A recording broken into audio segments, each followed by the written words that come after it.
பேச்சுரிமை அப்படிங்கிறது வந்து ஒன்லி திமுக காரங்களுக்கும் திமுக கூட்டணியில் இருக்கவங்களுக்கு மட்டும்தான், எதில் இருக்கவங்களுக்கு கிடையாது. திமுக மேடைகள்ல பாஜக இருக்கிறவங்களை பத்தி என்னென்ன கேவலமா பேசுறாங்க. அப்ப பாஜக இருக்கவங்களாம் கட்டையும் கல்லு செருப்பையும் தூக்கிட்டு ஓடுறோமா அவங்கள அடிக்க?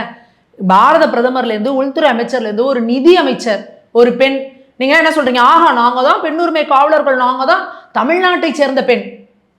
அந்த அம்மா வந்து ஒரு ஸ்டேட் லெவலில் இருக்காங்கன்னா நமக்கு தானேங்க மரியாதை. ஒரு தேசம், பாரத தேசம், இவ்வளவு பெரிய ஒரு தேசத்துக்கு, இத்தனை கோடி மக்கள் இருக்க தேசத்துக்கு நம்ம தமிழ்நாட்டிலேருந்து போகிற ஒரு பெண் வந்து ரெப்ரசன்ட் பண்ணுறாங்கன்னு நீ பெருமை பண்ணுமா இல்லையா? தமிழனா இருந்தா என்ன சொல்கிறீங்க? அவங்கள என்னென்ன அபியூஸ் பண்ணுறீங்க, என்னென்ன வார்த்தைகள் யூஸ் பண்ணுறீங்க?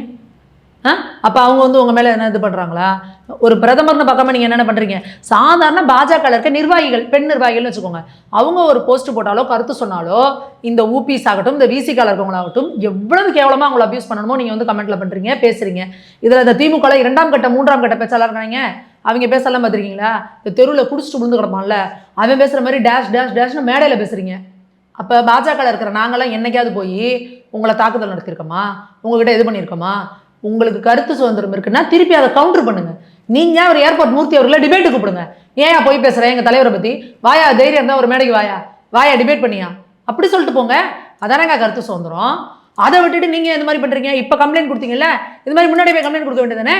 அப்ப பேச்சுரிமை அப்படிங்கிறது வந்து ஒன்லி திமுக காரங்களுக்கும் திமுக கூட்டணியில் இருக்கவங்களுக்கு மட்டும்தான், எதில் இருக்கவங்களுக்கு கிடையாது.